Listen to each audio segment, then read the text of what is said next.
Bienvenue à notre émission, le Doc Meillot et José, libre et sans tabou. Bonjour, Doc.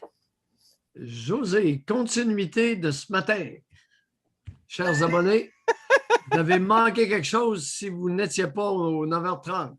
Et de plus en plus, vous allez manquer quelque chose parce que José et Jean-François sont en feu. Yes. Je vous préviens. Yes, on va vous annoncer de quoi bientôt. Mais là, ce matin, là, premièrement, ce qui est le fun et qu'on va le développer de plus en plus, c'est l'interaction. Les gens qui vont commenter, qui vont s'exprimer concernant des points de vue différents. Puis, normalement, ce qui est au meeting, ça reste au meeting, là, à part des extraits que vous allez sûrement voir. Mais ce matin, là, on a failli tomber en bas de notre chaise toutes les deux. On ne l'a pas vu venir du tout. Parce qu'à partir... C'est-à-dire, face à l'incertitude, j'ai fait preuve d'une grande prudence. Et j'ai eu raison d'être prudent. Vas-y. Le Valérie Plante, OK, qui veut désarmer certains policiers. C'est une nouvelle, là. C'est une vraie nouvelle, c'est pas une fake news. Là. On dirait que c'est comme le journal de Montréal.com dans le temps, là. Mais non, c'est une vraie nouvelle. Et là, j'ai posé la question sondage. Êtes-vous en faveur à ce qu'on désarme certains policiers à Montréal? Et on a posé la question aux femmes et aux hommes.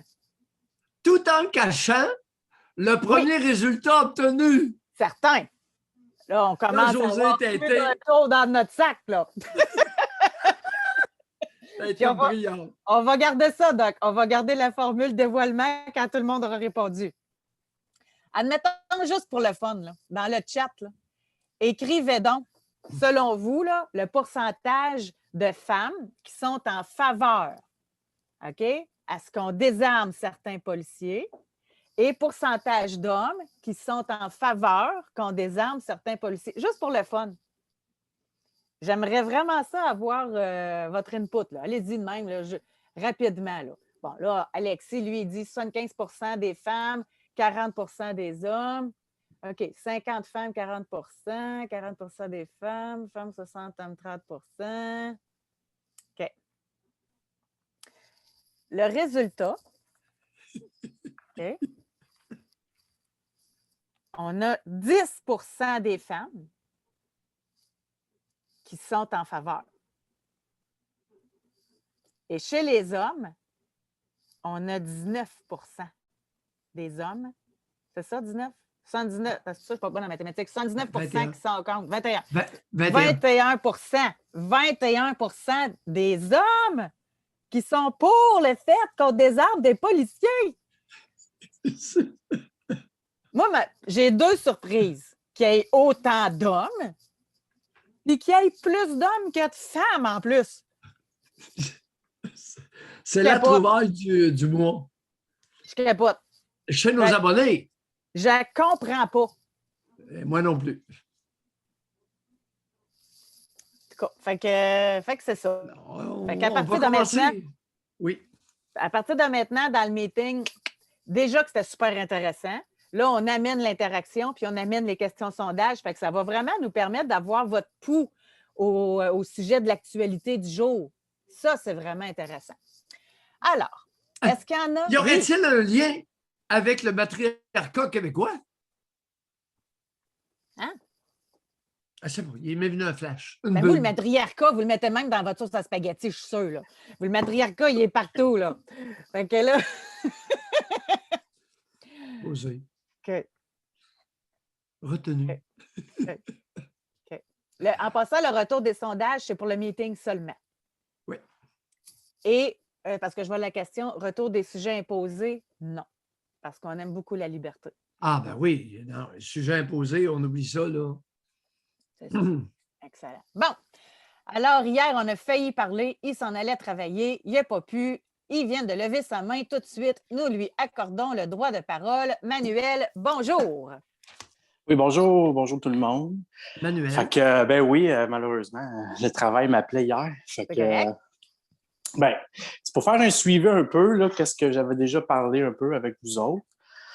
Puis là, dans mes pensées, je suis rendu là. Fait que je vais commencer là. Fait que je suis rendu à penser, bon, je vous avais parlé de un peu là, les histoires de transgression sexuelle. Bon, ma mère, ma tante, surtout ma tante, que tu sais, j'ai pensé à elle longtemps en me masturbant à peu près jusqu'à l'âge de dans la vingtaine, tu sais, mettons 20 ans, exemple. Puis ça, dans mes réflexions, parce que vous m'aviez, tu sais, on avait dit, bon, je savais que, bon, j'étais quelqu'un qui était triste pas mal longtemps dans ma vie. Puis, qu'il y a eu longtemps des pensées suicidaires. J'ai eu recours beaucoup de marijuana. Puis, fait que ça m'amène à la question pourquoi non. Tu sais, vous aviez dit, on couche pas avec du monde qu'on n'aime pas, tu sais. Puis, moi, en fait, j'ai toujours voulu coucher avec ma tante, mais c'était interdit. Puis là, je suis comme à me demander, est-ce que, tu sais, je veux dire, c'est qu'est-ce que ça, tu sais, je veux dire, cet interdit-là, tu sais, c'est ça, parce que ça a commencé jeune, moi, cette histoire-là, tu sais, de désirer ma tante, là, puis toujours les pieds quand elle venait se déshabiller, puis en tout cas, tu sais, l'espèce de... Puis elle savait, tu sais, qu'il y avait une petite complicité là-dedans, fait que ça me nuit, je pense, beaucoup dans ma relation avec les femmes, parce que, tu sais, mettons que j'ai souvent eu des relations que j'aimais pas la femme, mais pas que j'aimais pas la femme, mais que le désir que j'ai eu pour ma tante, tu sais, l'espèce d'amour interdit qui faisait que je me sentais dégueulasse, que je me sentais que je m'aimais pas parce que je faisais de quoi de pas correct, mais en même temps, c'était plus fort que moi. Puis ça, cette espèce de ce tourment-là dans mes relations que j'ai eues avec mes autres blondes, mais même quand j'avais des blondes plus jeunes, on dirait que l'espèce de ce sentiment-là, je ne le retrouvais pas, puis c'est ça que je recherchais, tu sais.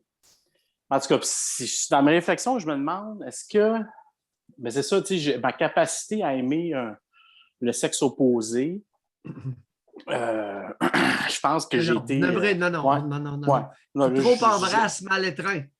Comment? Qui trop embrasse mal étreint. Non. Qui trop Votre embrasse capacité d'aimer le sexe opposé, ça ne marchera pas. Ouais. Non. On va en prendre une qui vous plaît. Ça va être assez. Une à la fois. Ouais. Alors, ma capacité d'aimer pas le sexe opposé, une femme. Ouais, c'est ça. Ben, c'est ça. C'est comme si j'étais devenu... Ben, c'est ça. Je veux dire, à un moment donné, comme pour que ça l'arrête, que je pense à ma tante, vous allez me dire, Chris, penses-tu encore à ma tante? Manuel, vous avez quel âge? Oui. Rappelez-nous votre âge, Manuel. J'ai 42 ans.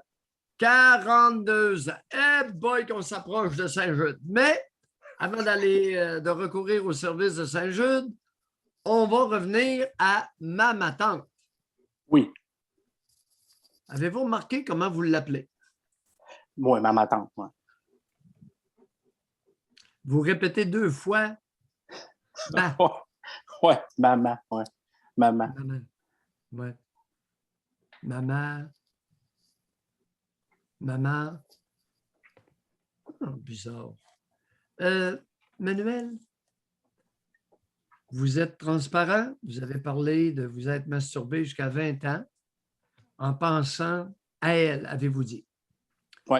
Vous allez nous raconter les fantasmes qui revenaient le plus souvent et qui étaient le plus excitants en vous masturbant en pensant à votre tante. Quelles sont les images mentales qui vous excitaient le plus? Racontez-nous ça. Prenez-en 2, 3. Il n'y en a pas 25. Oui, non, il n'y en a pas 25. Ben, c'est plus genre scénario, soit que, mettons, elle est dans la douche, elle m'appelle pour que je vienne lui donner une serviette ou qu'il manque le savon, puis que là, ben, elle me montre, puis là, ben, qu'il y aurait peut-être possibilité de faire de quoi. T'sais. Puis là, le scénario embarquait que, bon, on faisait une relation amoureuse.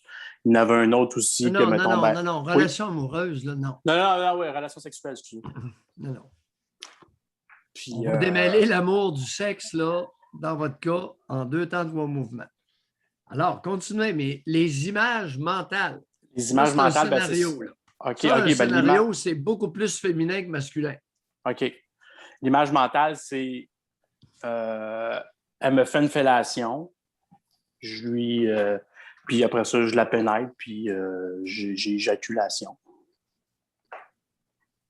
Et qu'est-ce que vous voyez dans votre tête?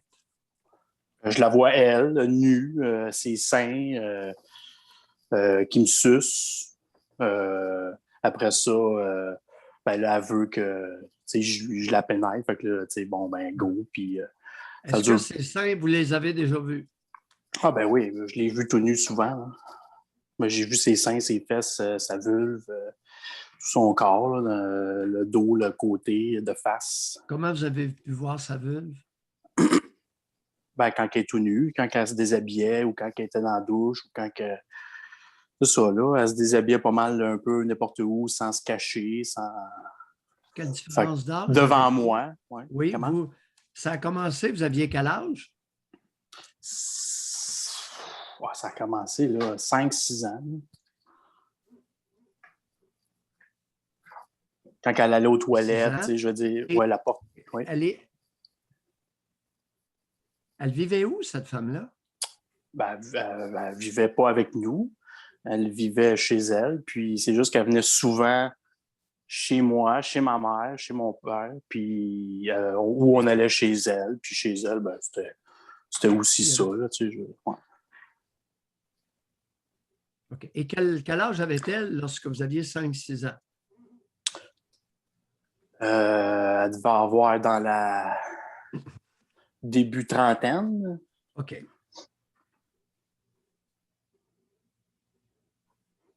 Mariée avec enfant? Non, pas d'enfant, vieille fille. Elle s'est mariée peut-être 2 fois avec d'autres hommes qui sont, je pense, un qui ça n'a pas marché, l'autre qui est mort. La vieille fille, là, je veux dire. Ben, veuf. Alors, à plusieurs occasions, vous l'avez vue nue. Ouais. Et vous avez utilisé ces images-là, ces situations-là sont devenues des images mentales que vous avez élaborées en scénario et qui vous procuraient. Vous souvenez-vous des images mentales les plus excitantes pré-éjaculation avant de venir? Oui, ben c'est quand l'image mentale la plus excitante, c'était juste avant que je la pénètre. Ça, c'est ça qui m'excitait le plus. Puis là, que la pénétration, les premiers coups de pénétration, c'était les plus excitants. Après ça, des fois, je revenais avec la fellation, puis je mélangeais les deux. Et comment, attendez un peu, là, ça a commencé à quel âge, ça? Vous masturbez? J'ai commencé assez jeune, là, moi, 4 ans, 4 ans. Ouais, mais comment vous pouviez savoir à 4 ans ce qu'était la pénétration? Les enfants de 4 ans? J'ai pied.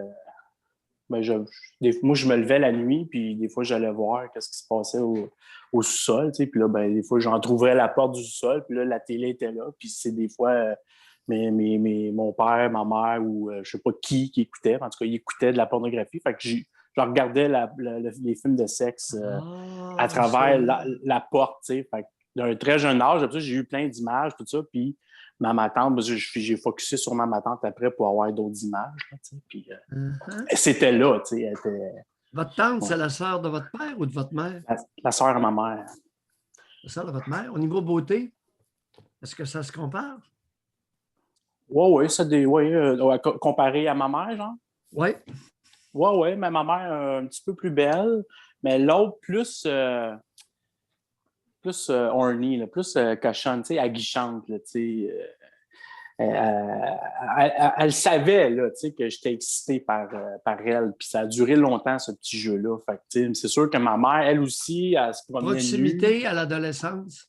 Pardon? Qu'est-ce que vous avez dit là? Ah, ma mère aussi se promenait nue, mais l'interdit est encore plus dans ma tête. Je pouvais ma tante, là. Oh. ma tante, ben, c'est ça, les deux, tu sais.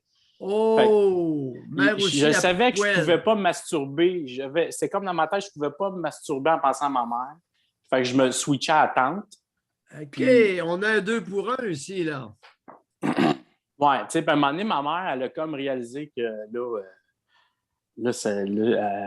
elle a comme arrêté de se montrer nue vers l'âge que j'avais peut-être 8 ans, tu sais. Mais c'est ça. Avez-vous gardé quelques images de la nudité de votre mère dans votre tête? Oui, j'en ai dans ma tête. Vos préférés? C'est quand il est dans sa chambre avec des collants, puis nu, là, nu, mais juste avec des collants, tu sais. Puis quand ça regarde devant le miroir, puis quand ça range là, les boules à l'air, puis ça, c'était fréquent, là, je veux dire. Ou dans la salle de bain, quand elle séchait les cheveux nus. Ouais, c'est ça, c'était mes deux images qui me restent en ce moment. Dans quel coin de la province, Manuel, ça se passe, ça, cette affaire-là? À Rosemère. Oh boy, en plein Montréal? Ben, Rive-Nord, ouais. Oui. Banlieue rapprochée de... Oui, banlieue rapprochée. Fait que c'est ça, tu sais. Ouais, fait que... Ouais. Alors, cette famille de s'exposer... Ouais, s'exposer. Nu aux garçons. Ouais. Est-ce que votre père, d'après vous, a déjà eu un œil sur votre tante? C'est sûr que oui. Qu'est-ce que vous en savez? Ben, parce que ma tante, elle était une genre de péripatéticienne de luxe. Fait que c'est sûr que mon père, il a souvent sorti du pétrin. Mais qu'est-ce que vous savez de cette histoire-là? Ben, ça, c'est des qu'est-ce qu'on m'a raconté? On vous a raconté quoi? Que c'était une escorte ou une danseuse à poil? Une escorte. De luxe. De luxe.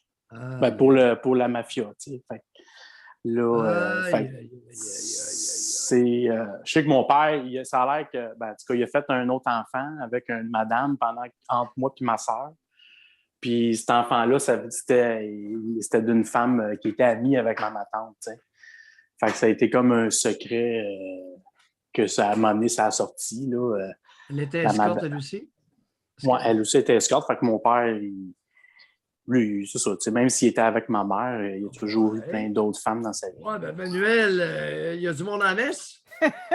Ah ouais, je te dis. Non, c'est pour ça que je suis là-dedans. Là, là, je suis bien gros dans ça. Puis je veux pas vous êtes là-dedans. Oui. Mais je veux pas reproduire des transgressions sexuelles avec mes enfants.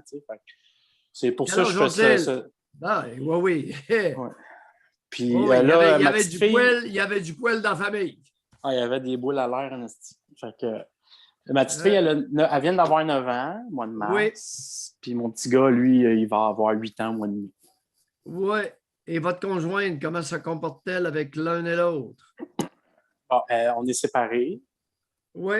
On a garde partagée. Oui, comment elle se comporte? Elle a fait son mieux. Elle se comporte bien. C'est sûr que... Les boules! Bon, les boules, ben là, j'en ai parlé un petit peu. Là, ça a l'air quand elle sort de la salle de bain, on voit les boules. Là, fait que...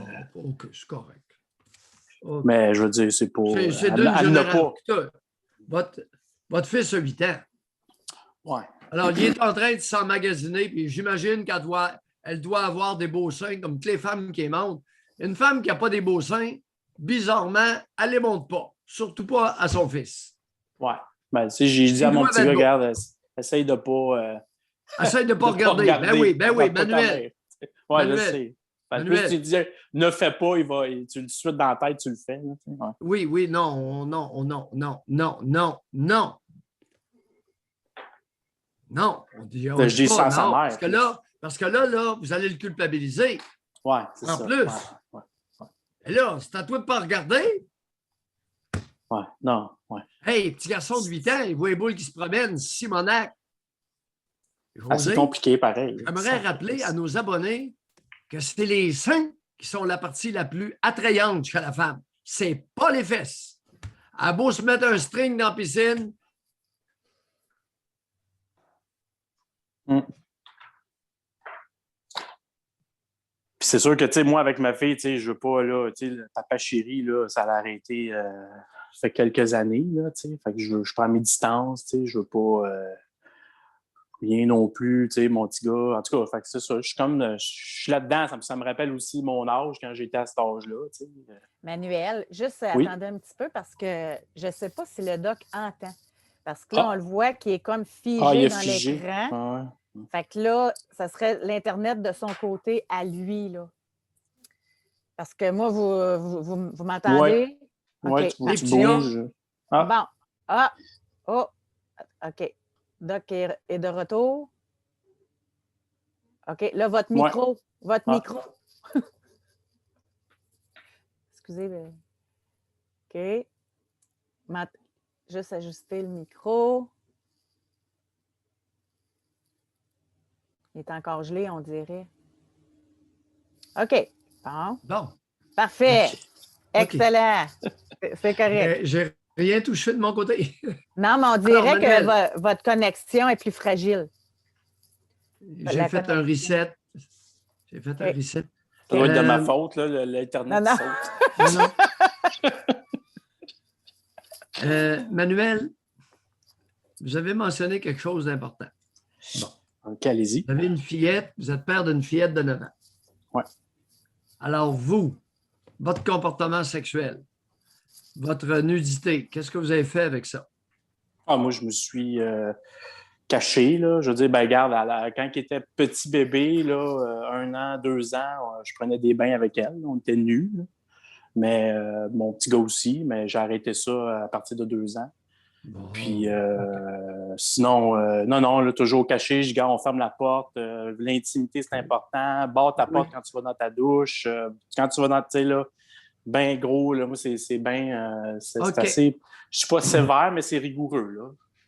Oui. Oh! Puis il observe la rigorosité, là, on fait attention. Bon.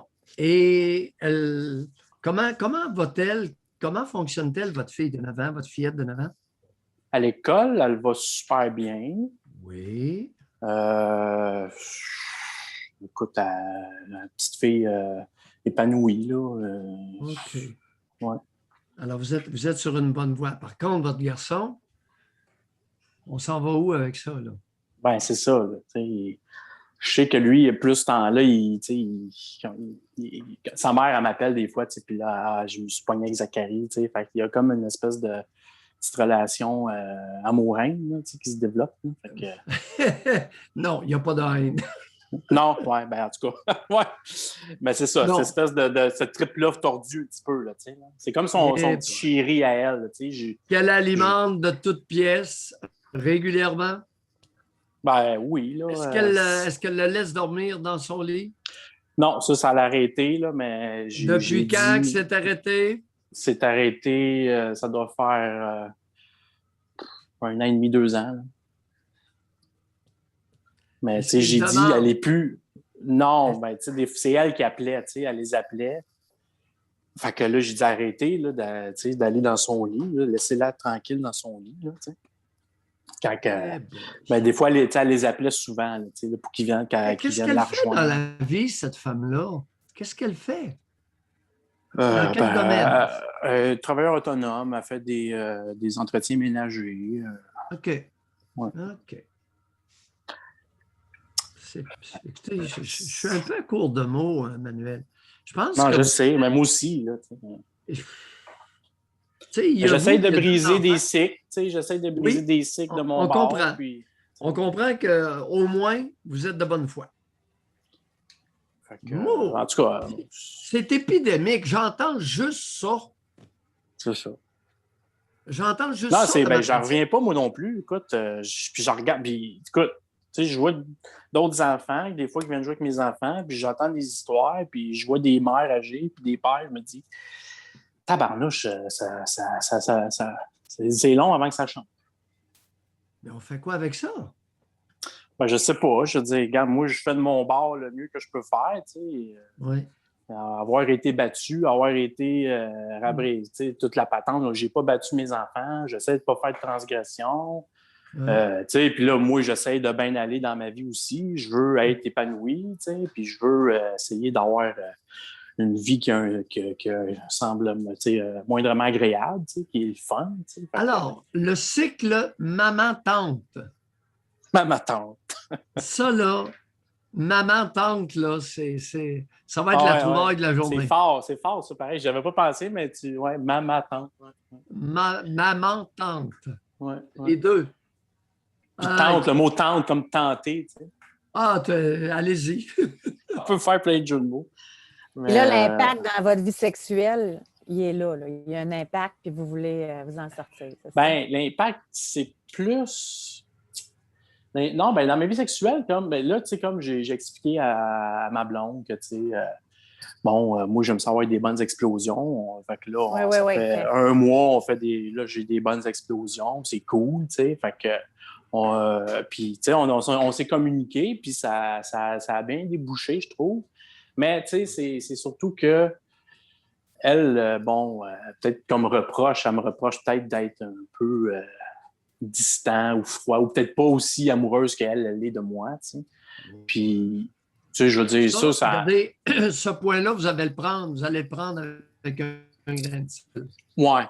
Alors, je remarque dans ma pratique d'analyste que les êtres humains se surévaluent monumentalement lorsque vient le temps de parler de leurs sentiments amoureux. J'ai l'impression qu'il n'y a pas beaucoup d'êtres humains qui ont vécu un sentiment amoureux. Alors, sa prétention qu'elle serait plus amoureuse de vous que vous de elle, on va prendre ça avec un grain de sel, d'accord? Doc, ça a encore coupé, puis on a manqué ce que vous avez dit. Selon votre pratique, il y a peu de personnes qui auraient vécu un sentiment véritable amoureux, c'est ça? Oui, exact. Ouais. Moi, j'en aurais connu exact. J'en aurais connu un, ça aurait été avec mon chien. L'amour inconditionnel de mon chien. C'est ça qu'une psychologue m'avait dit, là, c'est que, avoir été comme orphelin de père et de mère jeune, mais mon père, en partant, il m'a laissé un chien. Puis ce chien-là, il m'a aimé inconditionnellement.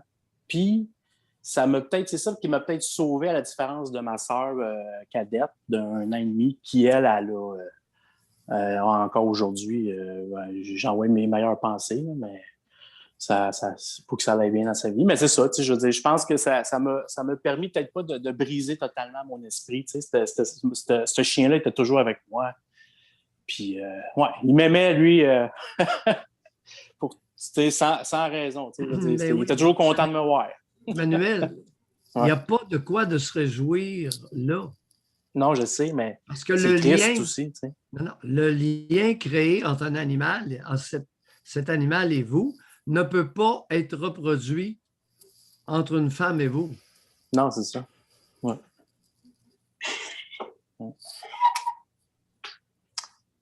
Merci d'avoir parlé, Emmanuel. Oui, merci beaucoup de votre confiance. Oui, merci. Bonne journée. Bye. C'est incroyable lorsqu'on gratte tout ce qu'on découvre.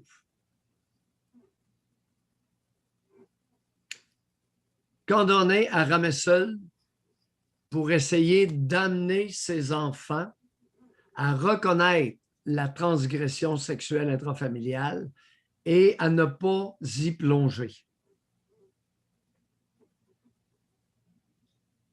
Et trip solo. La conjointe, là. Vu que lui, il a de l'allure comme père, qu'on présume, son fils a plus de chances peut-être de grandir, de devenir un homme. Tu sais, comme vous dites souvent, c'est pas une femme qui va amener un garçon à devenir un homme. Oui, mais la mère peut causer du tort. La mère l'appelait pour qu'il vienne dormir dans le lit. Puis les seins, c'est extrêmement puissant. Peut-être qu'il réussira. Je dis bien peut-être avec le fils. Avec la fille, semble être mieux parti. Mais avec le fils, écoute, il doit se mesurer avec l'attrait sexuel d'une paire de seins. Ils doivent être beaux. Ils doivent être superbes, en plus. Parce que vous avez raison, une femme qui n'aime pas ses seins, elle ne fait pas exprès pour se les montrer. Je commence à connaître l'espèce humaine un brin. Un petit peu. Ouais. On a de la place pour ceux qui veulent nous parler. Vous pouvez lever la main dès maintenant. D'ailleurs, nous avons Nathalie à qui on va donner le privilège de parole. Bonjour, Nathalie. Bonjour, vous deux. Nathalie. Aujourd'hui, je veux partager quelque chose avec vous que j'ai vécu en fin de semaine qui m'a vraiment touchée. D'abord, je devrais vous dire que ça fait des années que je vous suis, Doc, puis que j'ai... Là, c'est la mère qui va plus parler. Là. Vous m'avez donné beaucoup de bons points, en fait. Bon, la douche, tout ça, arrêter de monologuer, écouter de façon différente. Bon, j'ai tout fait, j'ai mis en pratique, en tout cas, du mieux que je pouvais. Et mon plus vieux, en fin de semaine, c'est ma fête. Puis j'ai reçu des beaux hommages de mes enfants. Mais celui qui m'a touché le plus, c'est mon aîné. Mon aîné a eu beaucoup de difficultés avec la drogue, avec son père, une adolescence rock'n'roll. J'ai dû prendre un paquet de décisions contre un peu, pas contre, mais en fait, plus dur pour mon cœur de mère parce que je devais être constante, puis je devais prendre des décisions pour lui. En fait, disons, l'envoyer en centre jeunesse, aller en cours pour dire que j'avais peur pour sa vie. Toutes des choses qui étaient quand même difficiles à faire, mais en mettant en lieu, disons, pas en lieu, mais en mettant en lumière plus son avenir à lui. Et non, tu sais, c'est sûr, ça aurait été facile de le garder chez nous, puis ramasser toutes ses patentes. Puis d'ailleurs, il est allé pas en centre jeunesse, mais avant d'aller en centre jeunesse, il est allé au Grand Chemin à Saint-Célestin. C'est une place pour jeunes en difficulté de consommation de toutes sortes, là. Et lui, c'était pour la drogue. Et j'ai fait des ateliers avec eux autres pour comprendre Moi, je n'ai jamais pris de drogue, fait que c'était dur pour moi de comprendre un peu ce bord-là. Et ce que j'ai compris, c'est que j'étais la codépendante. En fait, c'est que moi, je m'organisais pour ramasser toutes ces pots cassés. Fait que ça allait super bien pour lui, il avait juste à se droguer. Puis moi, ben, je ramassais avec l'école, je ramassais avec son père, je ramassais avec mon conjoint, parce que moi et le père, on était divorcés. Et là, à un moment donné, quand j'ai vraiment pris conscience de ça, puis que je voulais vraiment l'aider à s'en sortir, ben, je me suis retirée et j'ai pris les décisions pour qu'il puisse, en fait, ramasser sa propre merde là, qui se met. Et c'était des décisions difficiles. Je l'ai toujours faite en pensant à lui et non à moi. Mais tu sais, un jeune, là, pas sûr qu'il sentait vraiment, tu sais, moi, je l'envoyais en prison. Moi, je ne le reprenais pas. Tu sais, je me rappelle une fois qu'à la sortie du centre jeunesse, on a comme une évolution là-dedans, là, mais à la sortie du centre jeunesse, à un moment donné, on avait comme une entente. J'avais deux travailleurs sociaux, des hommes, là, des grands-pères même, qui étaient vraiment, mais vraiment fins, puis il y avait de l'expérience, puis ils me disaient « lâche pas, c'est de la bonne graine, on sait quand on peut en sauver un, et celui-là peut être sauvé, il n'y a pas affaire au centre jeunesse, il n'y a pas des parents pour être en centre jeunesse. » Alors, je me suis accotée sur eux autres, et quand il est revenu un jour du centre jeunesse, il restait peut-être 3 mois pour avoir 18 ans, on avait fait comme une entente qu'il fallait qu'il y ait un mode de vie, puis qu'il fallait qu'il se lève le matin, puis aller travailler, en tout cas, toutes sortes de choses. Puis ça a pris une journée, puis il est retombé dans la drogue, il est retourné chez ses amis. Et là, ben, j'ai dû faire ce qu'on s'était dit que je ferais, c'est-à-dire le mettre dehors. Fait que ça n'a pas été facile. Puis ça, il m'en a voulu, je crois, parce que je lui ai dit, bon, ben garde, vas-y avec ta gang. Et le travailleur social m'avait dit ça ne sera pas long qu'il va se faire pogner. Puis il faudrait qu'il se fasse pogner parce que dans le fond, il ne se faisait jamais pogner à rien faire. Alors, 2 jours après, de nuit, les policiers sont venus me réveiller pour me dire qu'ils l'avaient trouvé à voler. Et là, ils me demandent est-ce qu'on peut te le ramener? Parce que là, je l'ai dans la voiture avec son ami, puis on vient d'aller reconduire l'ami, puis la mère, elle, veut le prendre, la mère de cet ami-là. Fait que moi, non, je ne veux pas. D'ailleurs, je fais une parenthèse, cette femme-là, ses 2 fils, maintenant, elle a fait, je ne veux pas juger, mais elle a fait pas comme tout à fait le même chemin, puis ses 2 fils sont en prison, puis ils s'entretuent entre eux autres. Là. Ils se sont poignardés même dernièrement. Ouais. Et j'avais aussi un autre exemple, une fille avec qui je travaille. Son frère est en prison, il avait dans la quarantaine et sa mère ne faisait que ça, ramasser ses pots cassés. Puis mon amie, elle me disait tiens ton bout, si tu fais tellement pas ce que ma mère a fait, parce que tu sais, il y avait des fugues, il y en avait tellement, là, c'était épouvantable. Des trucs qui m'a fait chavirer. Là.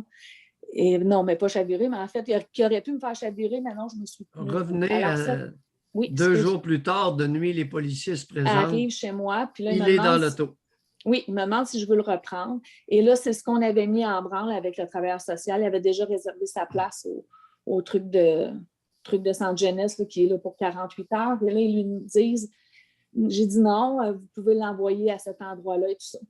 Ils sont revenus 2 jours plus tard, je crois. Ça, c'était le vendredi soir. Ils sont revenus le lundi matin à 6 heures le matin. Ils ont passé en avant de chez moi. Ils ont vu qu'il y avait de la lumière puis ils sont arrêtés. Et ces 2 hommes-là, là, des fois, c'est des petits coups de pied comme ça qui fait que tu as le goût de continuer. Ils m'ont dit, vous avez bien réagi, madame. On en voit beaucoup qui c'est difficile ce que vous avez dit, non, je ne le veux pas, puis il va l'amener là. Mais il dit, plus tard, c'est peut-être un qui ne sera pas dans la rue. Bon. Et finalement, ben, j'ai dû, il m'a rappelé, il voulait 3,25 $ pour manger. Je lui disais, non, il y a une fois, j'étais en train de m'acheter des fleurs, ça m'avait coûté je ne sais pas combien pour 3 mois que je vais sacrer ça aux poubelles, mais non, je ne suis plus ta solution. Si tu as faim, va à telle place, va travailler. Je faisais toujours ça. Et à un moment donné, ben, il a tellement tombé bas que je me suis tassée complètement pendant quelques années.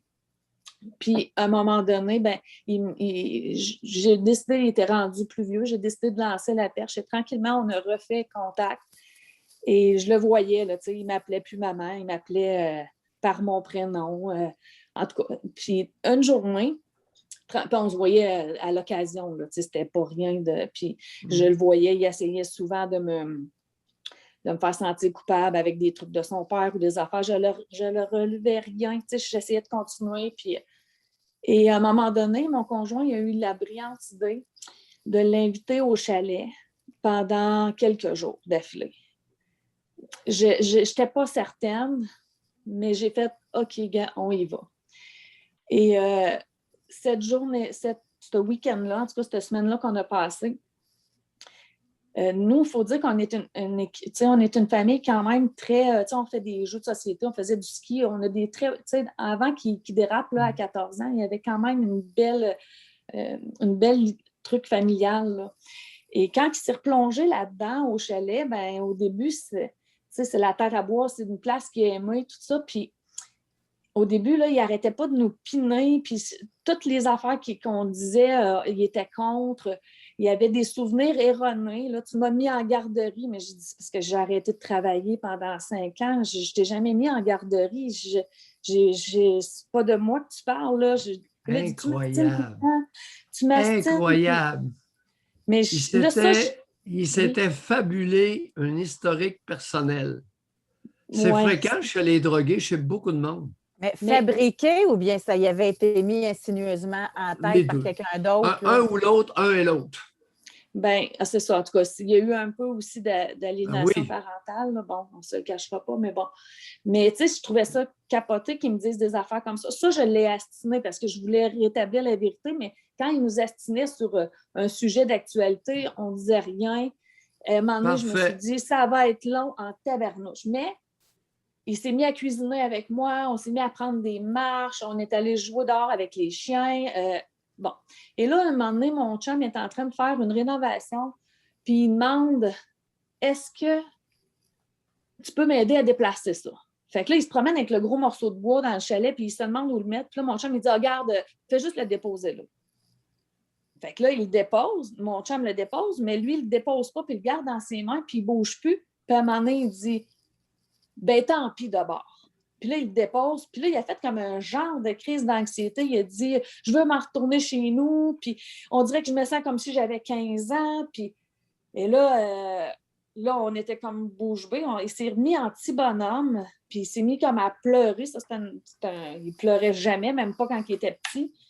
Puis là, il s'est en allé dehors. Puis là, j'ai attendu un peu. Puis je suis allée le voir. Puis j'ai dit « Ben, on va aller te reconduire. » T'sais, on parle de 2 heures de route, il fallait faire du bois, puis tout ça. Fait que je dis, on va aller te reconduire, on ramasse les choses, puis on s'en puis pas moi, mais mon conjoint va aller te reconduire. Fait qu'il dit, je dis, peut-être on a estimé trop longtemps, là, on se connaît plus, là. Peut-être que c'est trop long. Puis il m'a répondu non, c'est pas ça du tout. je viens de réaliser qu'il faut que je retourne dans ma merde, puis j'ai plus le goût de ça. Et à partir de là, il est parti quand même cette journée-là, puis à partir de là, il a fait les démarches pour l'école. Ensuite, il a fait les démarches pour travailler. Maintenant, il travaille dans une usine. Il est de plus en plus autonome. Il est de plus en plus... Il sourit de plus en plus. Là, en tout cas. Puis, en fin de semaine, tout ça pour vous dire qu'il m'a écrit... Parce que moi, j'en ai deux Il est garçons. rendu à quel âge? On a hâte de savoir Il a- l'âge qu'il a. Ils viennent d'avoir 26 ans. 26 ans.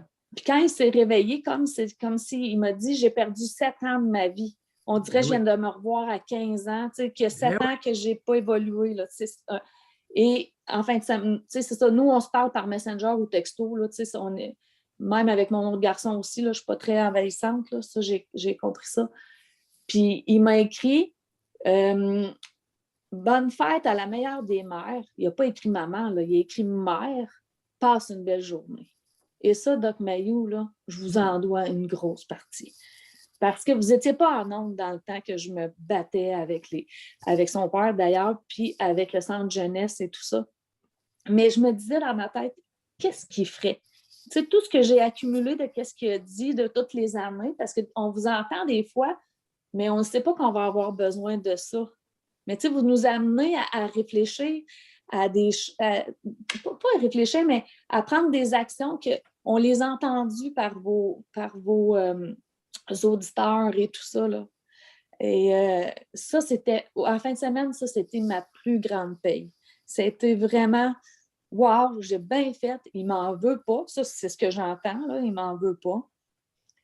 Puis peut-être que je vais avoir fait la différence en me tenant debout.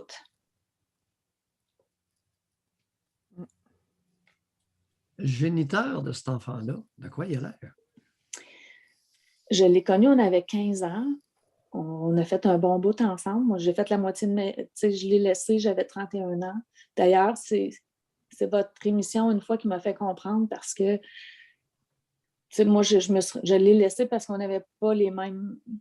En tout cas, lui était pour la fessée, moi, je ne l'étais pas. En tout cas, beaucoup de choses. Puis ça a fait qu'il est parti vivre, il est parti travailler à Belgium. Je l'ai perdu de... On s'est perdu de vue, le fossé s'est creusé, puis bon, je me suis séparée. Mais... Puis j'ai connu mon conjoint 1 an plus tard. C'est vraiment particulier ce que vous amenez. Pourquoi? Vous êtes une des premières qui amène ça. Lui était pour la fessée, moi pas. C'est le premier point de discorde entre vous autres. Lui voulait varger sur l'enfant. Oui. Puis vous n'étiez pas d'accord avec ça. Oui. C'est incroyable. Puis on a eu une grosse chicane à un moment donné de nuit parce que justement, cet enfant-là, là, il avait une otite. Puis il pleurait, puis il avait 2 ans. Puis, et je l'avais arraché de ses mains, puis j'avais dit, tu retouches, puis c'est tes sacs verts, puis tu sors. Mais, qu'est-ce qu'il avait fait au bébé? Il l'avait brassé, je me souviens. Tu sais, il avait essayé de le tirer par le bras, tu vas dormir, là, il est 2 heures du matin. En tout cas, mais... Puis moi, ça, c'est non. Tu sais, je m'étais devenue tigresse, puis à partir de ce jour-là, je ne me suis pas séparée là, mais à partir de ce jour-là, il a déjà commencé à creuser un fossé là, qui s'est rempli par la suite. Là. Mais quand je l'ai laissé, il est devenu tellement, mais tellement méchant envers moi. Puis il s'attaquait à mes enfants par moi. Nathalie, il l'était avant. Vous dites, quand je l'ai laissé, il est devenu méchant. C'était malheureusement un homme méchant. Probablement, mais il n'y avait pas eu d'occasion de me le montrer. Je ne sais pas si vous comprenez. Avec le bébé, oui, avec le bébé, oui. Mais vous m'avez fait comprendre parce qu'il m'a mené la vie dure à travers mes enfants. Là. Tu sais, je veux dire, oui. Il s'attaquait à eux pour m'atteindre. Puis à un moment donné, j'ai compris que son point faible, c'était l'argent. Alors je lui ai dit, va voir sur Internet. J'ai gagné ça cette année. Toi, tu as gagné ça parce que c'est quand même quelqu'un qui gagnait beaucoup d'argent. Puis il ne comprenait pas que je l'avais laissé étant donné qu'il gagnait si bien sa vie. Puis j'avais dit, va voir sur Internet combien ça va te coûter écœurer encore mes enfants. Parce que je vais retourner en cours, je vais faire ajuster la pension. C'est comme ça que j'ai pu le tenir tranquille un peu. Mais tout ça pour vous dire qu'il n'y a pas longtemps, quand vous étiez en radio, à un moment donné, il y a une émission que vous avez faite le sujet sur l'avortement et les enfants non désirés.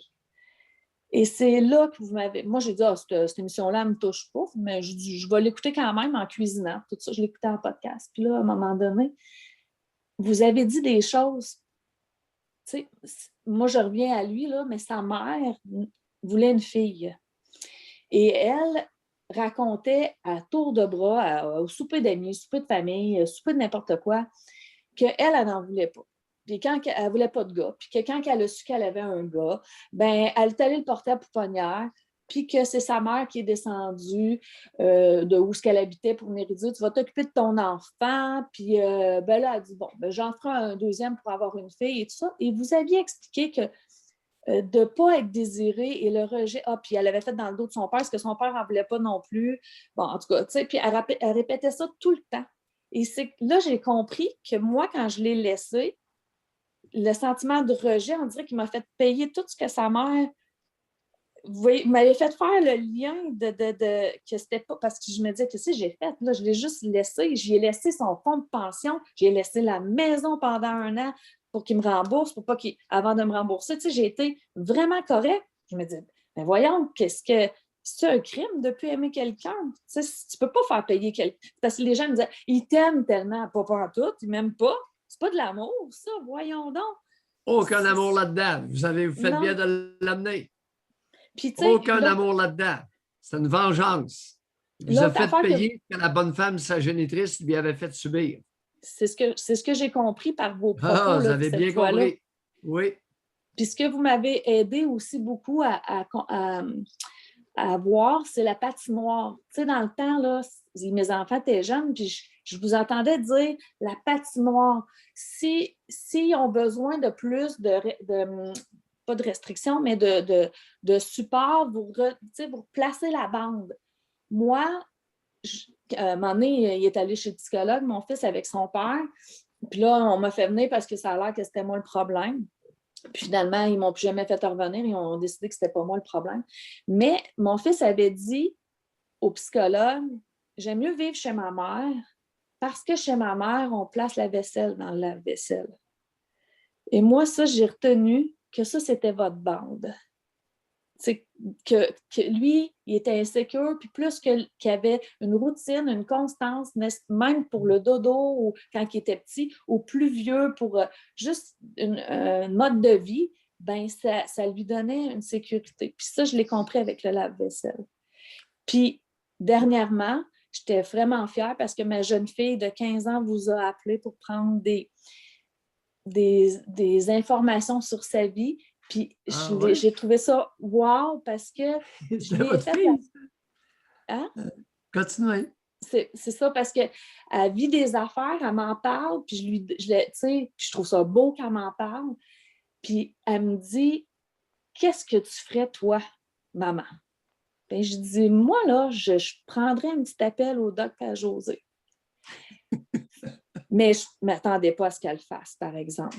Et en plus, Nathalie, je me souviens, en plus, Doc avait dit de lâcher sa mère un peu. Oui, mais on l'a écouté ensemble, puis elle m'a dit, maman, est-ce que ça te fait de la peine? Je dis pas du tout, lui, il ne me connaît pas. Il ne sait pas, puis il envoie tellement des choses. Mais j'ai dit, nous autres, on sait ce qui nous appartient, puis on prend ce qui nous appartient, puis ce qui ne nous appartient pas, on le met à côté. Fait que ça, là, tu ne te casses pas la tête avec ça. Mais elle, les bandes sont larges, elle patine, puis elle est capable, puis je pourrais dire qu'elle n'a même plus de bande parce qu'elle résonne, puis elle est correcte dans sa tête, puis j'ai pas besoin. Faites attention, s'il n'y a plus de bande, on ne peut plus jouer au hockey. Non, mais je veux dire... On va perdre la rondelle. Je ne sais pas si vous comprenez ce que je veux dire. Je lui laisse oui, quand même. L'attitude d'une patinoire grande de niveau de la Ligue nationale, de niveau olympique, ne veut pas dire absence de bande, parce que là, il n'y a plus de partie de hockey. Non, ça va être une autre affaire. On va être dans le patinage artistique. Là. Mais vous avez dit, là, ça y appartient, c'est elle qui vous le dira, là, mais vous lui avez dit d'arrêter de faire des confidences. Et là, elle m'a dit, à qui, la semaine passée, elle voulait se confier, mais elle a dit, à qui je pourrais bien le faire? Tu sais, à qui... Puis là, j'ai nommé des gens. Puis elle m'a dit non, mais elle dit, j'aurais le goût de t'en parler à toi, mais t'es ma mère. Mais j'ai dit, je peux l'enlever, mon chapeau de mère, puis t'écouter comme une fille, là, tu sais, comme deux Hop, hop, femmes qui hop, se parlent. hop, hop, hop, Ben, hop, hop. en tout cas, elle était Alors, contente. réponse, à 15 ans, lui Oui. faire comprendre qu'elle peut garder des choses pour elle. Mais là, cette fois-là, c'était trop gros pour juste pour elle. Bouf! Ben, en tout cas, On je verra. dirais pas quoi, mais en tout cas, c'est important. Puis, bon. Non, non, Mais, c'est ça.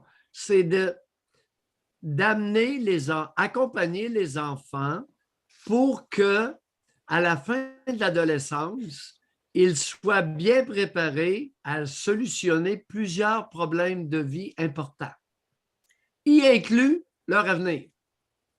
Je sais que c'est une voie qui n'est pas facile et vous avez été très occupés, vous, là, avec votre toxon. ouais, mais Alors, là, il habite plus ici, là. Non, mais Oui, vous oui, avez été mais c'est ça. occupés. Oui, très. Bon, Nathalie, on a très bien compris. on va se quitter là-dessus. Vous lirez dans le chat, là, plusieurs ont trouvé que c'est un appel exceptionnel. Merci beaucoup de nous avoir parlé. Ben, merci à vous deux. Vous êtes importants. Bye. Puis suggérez à votre fille de nous appeler. On va l'inviter à ne pas tout raconter à n'importe qui. On va donner la. Oui. José, attends un petit peu, juste un point, parce que c'est bien important, ça. Dans la culture canadienne-française, on a conditionné les filles, les fillettes, à se répandre à qui mieux mieux. C'est important que les fillettes comprennent que graduellement, on garde ces choses à l'intérieur de soi. On ne raconte pas ça à tout le monde. Et on essaie d'abord, avant de confier quelque chose, de résoudre le problème auquel on fait face. Toujours. C'est bon. C'est important, ça. Là, je suis à contre-courant. On va renverser ce mouvement-là. Parce que régulièrement, je vois des femmes adultes qui me racontent des choses. À combien tu l'as raconté, celle-là? Ah, je suis rendu à 7. 7 personnes différentes, la même confidence. Pas normal. Ça ne marche pas. Cessez de répandre vos tripes. Et là, il y a eu des réactions. On me consulte parce que là, la personne, après 7, là, est dans le trouble. OK. Ouais. Ben, juste parce que je suis concentrée parce que souvent, en plus, la personne qui le dit à 7, elle dit à la première, là, dis-le pas, t'es la seule à qui j'en parle. Elle dit à la deuxième, dis-le pas, t'es la seule à qui j'en parle. Fait que finalement, c'est souvent ça qui arrive. Et là, quand ils sont vraiment dans le trouble, ils viennent voir Mario et disent hey, écoute, je pense que je suis dans le trouble. On va parler avec Fred. Bonjour, Fred. Oui, bonjour, ça va bien? Fred. Écoute. Oui, c'est moi qui avais appelé la dernière fois. Dans le fond, avec le monsieur, il m'avait dit que si j'arrêtais pas d'être tannant en musique, ma prof allait avoir un enfant trisomique. Oui. Bon. On avait quitté sur la question, dans le fond, pourquoi que ma mère n'a pas pris un 10 minutes pour descendre à l'école pour parler avec les professeurs. Moi, je me souviens que c'est elle qui venait aux rencontres d'école aux professeurs. Puis ce prof-là en particulier, là, puis ma mère, elle s'écrase facilement là, devant l'autorité ou des trucs comme ça. Puis, il n'y avait rien à faire avec ce professeur-là. Elle était bouchée là, de la tête au cul. Pourquoi vous dites ce professeur alors que c'est une femme? Appelez-la cette enseignante. Cette enseignante, dans le fond, était bouchée. Là, il n'y avait rien à faire avec. Là. Elle n'a pas fait long feu non plus. L'année d'après, je pense, ou 2 ans, elle a fait un burn-out, elle est partie. Puis aussi, ben, je me souviens que longtemps à l'école, c'était comme qu'est-ce qu'il utilisait? Il disait va-t-il falloir qu'on appelle chez vous? Puis moi, à ce moment-là, je voulais pas en mettre plus ses épaules à ma mère. Mon père, je pense que cette année-là, c'est l'année qu'il avait fait un tour à Pinel. Il commençait à boire de plus en plus, puis à faire des psychoses. Ça a pris beaucoup de temps, là, dans le fond, avant qu'il y ait une bonne médication. Puis encore là, avant qu'il se rende à l'hôpital, pour pratiquement... il n'est pas mort, mais il était sur le bord. Il a bu comme un... fait que j'avais pas envie de ramener des problèmes comme ça. Elle allait s'occuper de mes 2 frères aussi. Le plus jeune est allergique à tout. Et mon père faisait absolument rien. Il y avait des inondations au printemps. Fait que, j'avais pas envie de ramener ça à la maison. Puis elle, ça la dépassait, là, puis il n'y avait rien à faire avec ce prof. Oui, on comprend le topo surchargé. C'est ça, de ce côté-là. Puis j'aurais aimé parler aussi dans le fond, des épisodes avec mon père, mais étant donné que c'est surtout quand il était en psychose, je sais pas si ça vaut la peine vraiment d'en parler. Aujourd'hui, tu sais, il est médicamenté, puis pareil. Hein.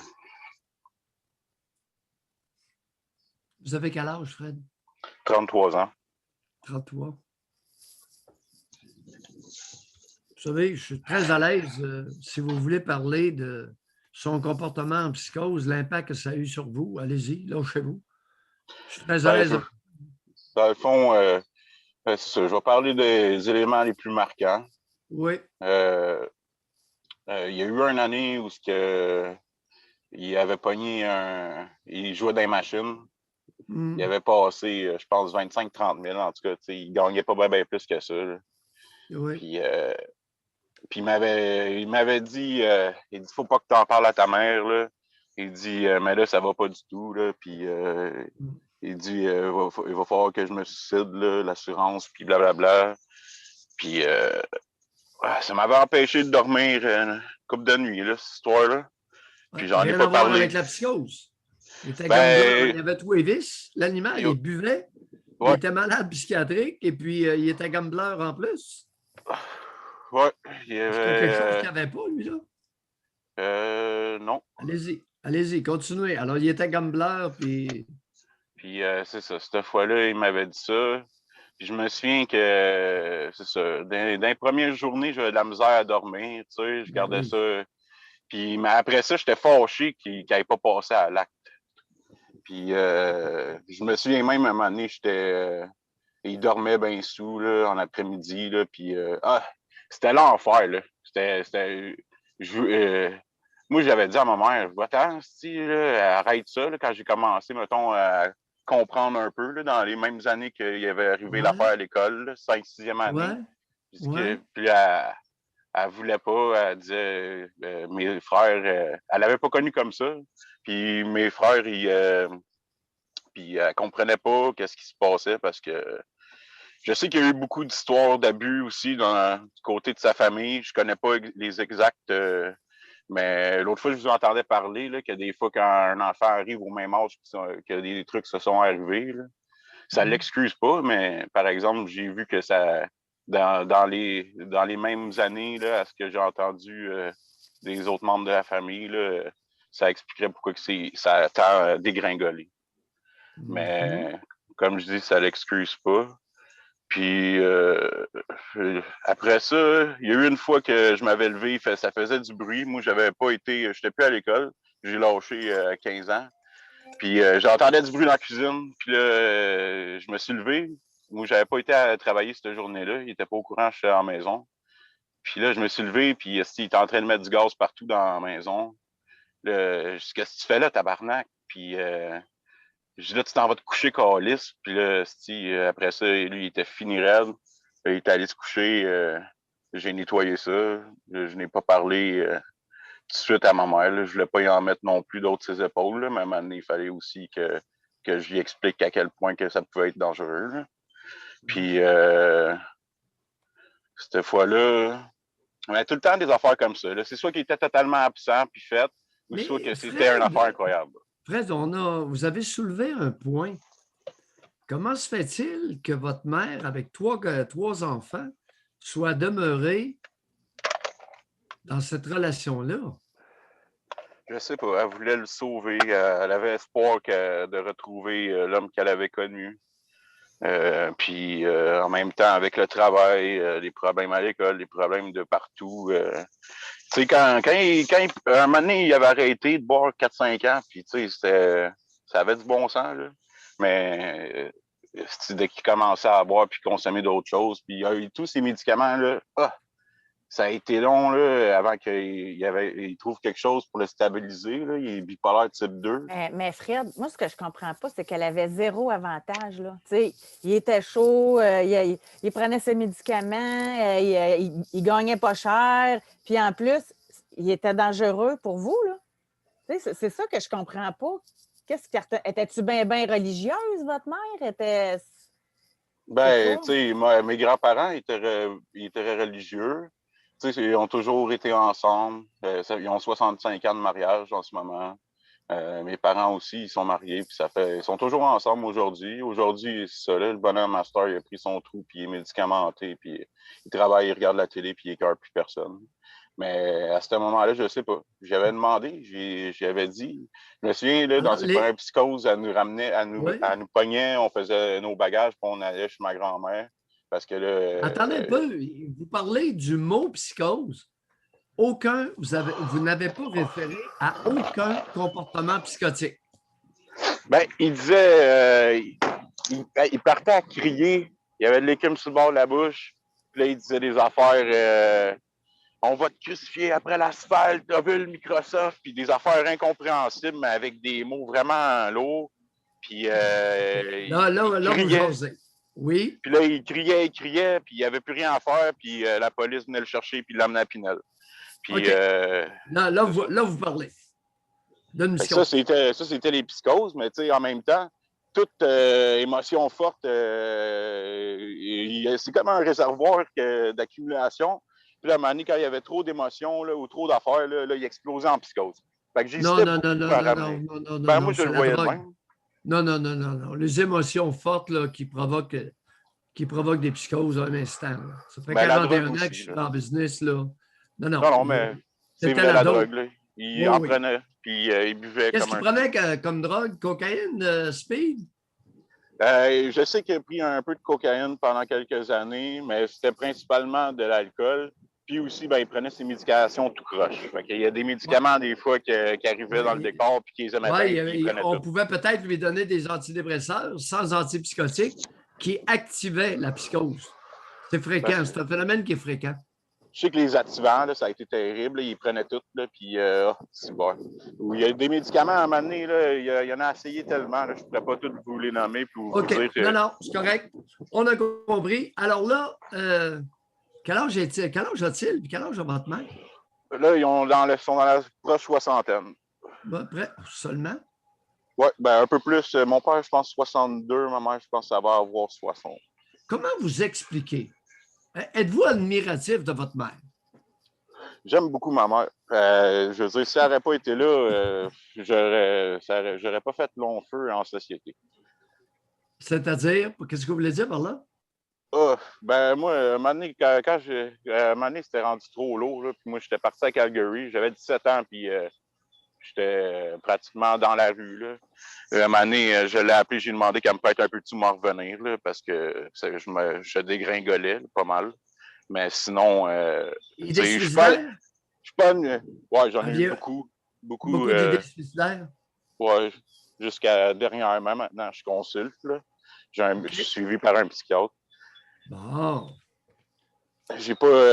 J'avais pas aimé ma première psychiatre, mais c'est ça. Là, à un moment donné, j'ai changé, puis tout, ça a pris du temps. Puis là, je suis tombé sur quelqu'un que je suis capable de jaser avec, puis capable de répondre à mes questions. Puis ça compte beaucoup pour moi. Fred, puis, on est bien content. On lâche pas. Merci. Fait que c'est pas mal excellent, mon Fredo. OK. Bye. Merci. Bonne journée. Merci. Bye. 33 ans. On ne soupçonne pas tout ce que certaines personnes peuvent vivre. Là. S'exprime bien, est articulé.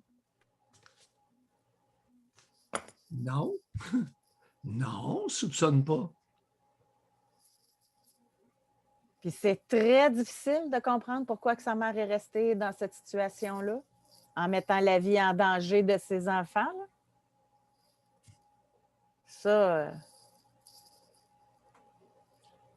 Il y a toutes sortes de monde dans la société. Vous en êtes témoins, chers abonnés, chers auditeurs ou chers spectateurs. Il y a toutes sortes de monde. Puis, avant de parler à Marie, à qui on va donner le privilège de parole, là, souvent, ces femmes-là, là, on dit d'elles, « Oh, c'est une sainte. Oh, elle est courageuse. » Pardon? Elle a vraiment mis la vie de ses enfants en danger. Hein, c'est... Tu me fais rire des fois. Je me dis, oh oui, J'épiloguerai pas plus, j'épiloguerai pas davantage sur ce point-là. Marie, bonjour. Ce n'est pas parce que je ne dis rien que je n'aurai rien à dire. Je comprends. La situation exige, à l'occasion, le retrait. Mais de ma part. C'est correct. Bonjour, Marie. C'est pour ça qu'on travaille en équipe. C'est ça. Allons-y. Marie. Marie, est-ce que vous pouvez actionner votre micro, Marie? Sinon, on va donner la parole à Annick. Bonjour, Annick. Bonjour. Vous m'entendez bien? Oui. Oh oui. Parfait. J'ai macéré le tout pour notre dernière discussion. Et puis, moi, c'était la mère spéciale là, qui n'avait pas assumé son rôle. Là, elle s'était essayé de se suicider plusieurs fois. Et puis, mon frère, le plus jeune, il a eu son premier bébé il n'y a pas si longtemps. Fait que je l'ai appelé pour prendre des nouvelles. Reprenez ça, Annick. Votre frère a eu son premier bébé. Là. Non, oui, moi, je suis l'aînée de 3 enfants. Annick, votre frère ne peut pas accoucher d'un bébé. Non, mais c'est sa blonde, excuse-moi. Ouais. Je me suis mal exprimée. Alors, la blonde de mon frère a eu le premier bébé avec mon frère. Puis là, je l'ai appelé pour prendre des nouvelles puis tout ça. Puis je lui ai demandé s'il en avait parlé à notre mère, qu'elle avait eu l'enfant puis tout ça. Et puis là, il dit ouais, j'y ai dit, mais elle m'a dit que si j'avais besoin d'aide, elle pourrait venir le garder. Fait que là, il m'a dit es-tu folle, câlisse, qu'elle commence à s'occuper de sa propre vie, là, ça va être bien correct. Nous autres, on va être correct avec l'enfant puis s'en occuper tout seul. Tu sais. Il dit ouais, je la laisserai jamais être seule avec mon enfant. Franchement, elle s'occupe de sa vie, qu'elle me lâche tranquille, puis tout ça. Fait que là, j'ai comme connecté, puis je me suis dit, coudonc, suis-tu la seule qui est. Tu sais, moi, je suis hésitante, puis tout ça, puis tu sais, je stresse avec ça, puis mais lui, carrément, il est déconnecté. Mon autre frère, c'est pareil. Les deux, ils s'en foutent carrément. Fait que là, je me suis demandé inconsciemment, vous êtes psychiatre, vous allez pouvoir me le dire. Mais mes frères, ils l'ont pas manqué de ma mère, mais là, ils ont décroché complètement. Puis moi, on dirait qu'elle n'a pas été là. Puis je suis comme là à essayer de. Tu sais, je sais pas, c'est-tu l'instinct maternel qui est en moi qui n'est pas à la bonne place par tout, là, tu sais. Fait que c'est ça, finalement, j'ai décidé de faire comme avec mon mariage, de ne pas y en parler jusqu'à temps que ça soit fait. Puis si ça donne. Fait que elle avait l'air bien déconcertée que je n'y ai pas dit que je me mariais, mais je n'étais pas intéressée à y dire de toute façon. Fait que je lui ai dit après coup. Puis en tout cas, elle avait son petit air piteux là, qui voulait me faire sentir coupable. Là. Fait que là, je me suis dit, je connais pas trop le mécanisme de l'inconscient, mais je sais que j'en ai un inconscient comme tout le monde. J'ai trouvé ça spécial. Fait que ça m'a un petit peu encouragée là, à déconnecter complètement. En fait, c'est ça. C'est tout. Je ne sais pas si vous avez de quoi me dire à propos de l'inconscient ou quoi que ce soit, là, mais mes frères ils ont été allaités puis ils ont eu ma mère. Fait que, là, à ça, aujourd'hui, ils s'en foutent, ils sont bien formés, puis ils sont bien développés, puis ils sont bien épanouis, puis tout ça. En tout cas. Fait que... Vous avez référé à l'instinct maternel qui ne serait pas la bonne place. Expliquez-vous là-dessus. Ben, c'est comme quand elle partait travailler à 5 heures le matin, puis elle revenait à 9 heures le soir. Moi, j'essayais d'aider mon père avec les garçons. Je ramassais les sacs d'école, puis j'aidais pour les devoirs, puis je pliais le linge. Je veux dire, c'est des petites tâches que je faisais qui aidaient beaucoup mon père. Mais c'est comme si mon père, il n'a jamais été incestueux ni déplacé avec moi, puis il n'a jamais fait toutes les cochonneries qu'on entend des fois quand le monde vous appelle. Hein. Oui. Il a tout été super correct, super équilibré. Puis là, moi, je trouvais qu'il faisait pitié. Fait que là, je voulais l'aider aussi. Fait que j'ai peut-être pris la place inconsciemment de la mère dans la maison, si on veut. Puis ça m'a apporté... j'étais à l'école, en même temps, j'étais comme un peu une mère de famille à temps partiel, ça, un petit peu. Puis pour réussir à tout faire, là, je vais dire, là, ça me prenait un high parce que je n'étais pas capable d'assumer le rôle de fille, puis de mère, puis tout ça. Annick, oui? Annick, oui? Vous avez mentionné que votre mère partait travailler à 5 heures le matin et revenait à 9 heures. Qu'est-ce qu'elle faisait? Ben, elle était infirmière. Hein. Elle n'avait pas été poursuivie, là, vous vous rappelez. Là. elle avait volé de la morphine, tout ça. Là. Mais c'était au privé, c'est peut-être pour ça qu'elle n'a pas été poursuivie. Là. Ça a resté secret. Là. Fait que, mais c'est ça, comme elle aimait mieux être au chevet des patients là, qu'elle était à la maison, là, finalement. Mais attendez un peu, là. Elle a fait ça pendant combien d'années? Travailler de 5 heures à 9 heures? Jusqu'à temps oui, que ça saute là, dans son cerveau. Ça doit avoir fait ça au moins une dizaine d'années minimum. Mais comment vous expliquez? Est-ce qu'elle demeurait loin de l'endroit où elle travaillait? 20 minutes en auto. Mais oui, mais ça ne marche pas. Ça ne marche pas avec les chiffres. C'est de 8 à 4, 4 à minuit. Oui, mais elle était infirmière, puis c'était la seule de toute la résidence de personnes âgées. Puis elle avait beaucoup trop à cœur les autres personnes âgées avec qui elle travaillait plutôt que sa famille. Là. Des fois, elle pouvait passer au chevet en soins palliatifs pendant 3 jours de temps. Là, je veux dire, elle était vraiment. Elle se donnait corps et âme. Là. Puis elle fait amener le casquette de sauter. Oui, le corps et âme, là. Ouais. Oui, le corps et âme, là. Oui, ça a sauté tout dans sa tête à Mané. Qu'est-ce qu'elle faisait avec son argent? Qu'est-ce qu'elle faisait avec quoi? Avec son argent? Ah, son argent? Oh, elle n'a jamais su compter, ma mère. Puis, elle dépensait toutes sortes de cochonneries, là, des cadres de 1000$, puis des statuettes de Beethoven, puis toutes sortes de cochonneries là, peu importantes. Là. Genre, mon père était tout en train d'y payer ses autos, ses réparations, il faisait tout, là, payait tout le temps tout. Je sais pas, elle n'avait jamais d'argent. Je sais pas comment elle compte. C'est bien bizarre. Non, elle le dépensait. Ben, oui. Est-ce qu'elle était gambleuse? Les gratteux, l'Auto-Québec? Non, mais tous les soirs, ça y prenait sa bouteille de vin, là, puis c'était pitoyable. Des fois, il t'envoyait endormi sur le divan avec sa coupe de vin. Là. Je disais, va te coucher dans ton lit, tu sais. À 9h30 le soir avec sa coupe de vin, les lèvres toutes rouges, là, tellement qu'elle ne bu, là, tu sais. Puis elle prenait, je pense, à l'époque, des antidépresseurs, fait que c'était tout un cocktail, ça assommait la madame. Je sais pas comment elle faisait pour se lever aussi de bonne heure le lendemain matin, mais c'était pitoyable. Il y a une autre chose qui m'est revenue en tête, je vais le dire rapidement, là, parce que je ne veux pas prendre tout le temps. À un moment donné, on avait fait un atelier, là, on était un certain groupe, c'était un atelier, on restait là la fin de semaine, toute la gang ensemble. Puis on faisait des activités pour apprendre à mieux se connaître et tout ça, nous-mêmes. Puis là, à un moment donné, il avait demandé d'écrire une lettre à nos parents. Puis là, il ne l'avait pas dit qu'on allait lui donner la lettre à la fin de semaine parce que nos parents viendraient nous chercher. Tout était organisé, mais ils ne nous l'avaient pas dit. Quel âge vous aviez? Ah, j'avais, pour moi, 14 ou 15 ans dans ce temps-là. Aïe, aïe, aïe. Fait que là, j'ai écrit les lettres. Puis la journée que tous les parents venaient chercher leurs jeunes, j'étais la seule qui avait juste mon père. Ah, ça a été là, un moment, là, je te dirais qu'à partir de ce moment-là, j'ai su que ma mère, elle s'en calissait bien raide de moi. Bien raide.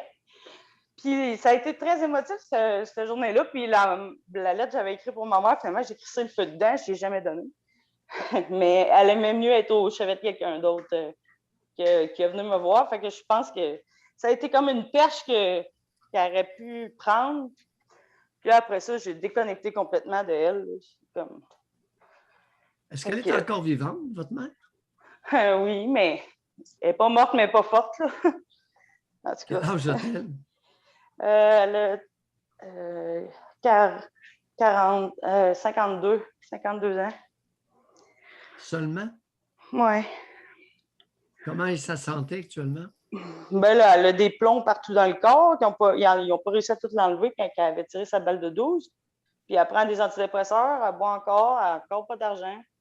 Ah, elle est maganée, là. Ça fait mal au cœur. C'était une belle femme, ma mère, à l'époque, là. C'était une maudite belle femme. Puis là, elle est tout décrissée de la vie. C'est triste. C'est vraiment triste. Mais c'est juste pour vous dire, j'avais macéré, puis que finalement, j'avais conclu qu'il fallait que je fasse ma vie, puis que je laisse faire le reste de la sienne. Puis je ne sais pas combien de temps il va y rester, mais peu importe, là, elle va sûrement faire d'autres tentatives, mais ça ne sera pas de ma faute. Puis ce n'est pas à moi de prendre la responsabilité de tout ça, là. Excellente conclusion, cher Annick. Hein? J'aime votre conclusion. Ben oui, mais ce qui m'a frappé, c'est inconsciemment, c'est pourquoi mes frères, eux autres, ils ont été allaités, étaient à la maison quand ils ont été élevés, étaient là, puis tout ça, puis À ce temps, ils sont comme carrément épanouis, puis ils s'en foutent d'elle. Ils sont capables de faire parce que vous l'avez dit, ce sont des gars. Ouais. L'instinct maternel et l'inversion des rôles, c'est la fille avec sa mère. Oui, parce que moi, quand je suis venue au monde, elle s'est poussée. 12 ans, materne sa mère. Ça peut arriver, mais ce n'est pas fréquent. Alors que c'est plein de jeunes filles de 11, 12, 13 ans qui maternent principalement le géniteur après la séparation où la mère est pleurée, incompétente, immature et dysfonctionnelle. Oui. OK? Merci. Alors, sauvez votre âme et vous verrez ce qu'il restera pour la bonne femme. Merci, vous êtes super gentil. Bye bye. Bye. On est encore beaucoup dans le contemporain. Hein? Pas vieille, Yannick. La bonne femme a 52.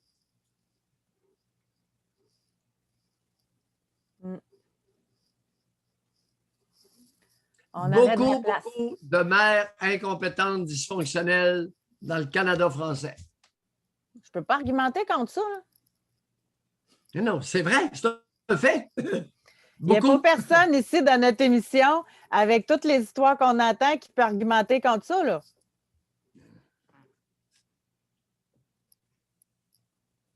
Ça fait du bien d'entendre Nathalie, par contre. Je tiens à le mentionner, parce qu'on est souvent dans l'inverse. Là, ça fait du bien.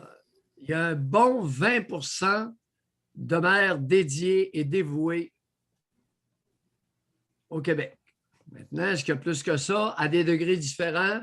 Là, on tombe dans le 80 qui dysfonctionne. D'après moi. Les mères dysfonctionnelles, vous êtes très majoritaires. Et elles se réconfortent entre elles. Pourquoi tu penses qu'elles passaient autant de temps au travail? Il s'agit qu'il y ait 2, 3 mères incompétentes comme elles, et elles se réconfortent. Elles se confient. Elles se supportent. Ben oui, ils sont majoritaires. Alors, elles rencontrent facilement des femmes tout autant, peut-être plus, peut-être un peu moins dysfonctionnelles qu'elles. C'est comme larron en foire, ça a beaucoup de plaisir entre elles. C'est comme nos irresponsables qui se ramassaient dans les tavernes. Ils étaient majoritaires. Il n'y avait pas de misère à se retrouver. La table bien pleine de grosses bières. Frigidaire à moitié vide. À la maison. Quand c'est rendu que c'est la jeune fille qui dit à sa mère, va te coucher, là. Tu sais. Ça va pas bien. Le lendemain, 5 heures élevées. Elle a hâte d'arriver au travail. C'est pas pour rien qu'il y a eu autant de morts dans les CHSLD. Hey. Oh! Mario, t'es pas fin. T'es pas fin, Mario. Oublie pas qu'elle a seulement 52 ans. La génitrice. CHSLD, c'est l'année passée. On a eu une coupe où 20-25% des grabataires sont morts. Pas sans raison. Il n'y aurait pas de la COVID là-dedans particulièrement? C'est un petit peu gros, là, ce que vous dites là. Ah, des grossièretés. J'en profère régulièrement. Et certaines n'ont de grossier que l'apparence. Elles peuvent être tout autant en réalité. Oh! On a Alexis là, qui va sauver. Il vient de lever la main. Bonjour, Alexis. Bonjour. Je viens de me joindre à l'émission, là. Je me suis dit qu'il allait peut-être avoir de la place juste avant l'heure du lunch.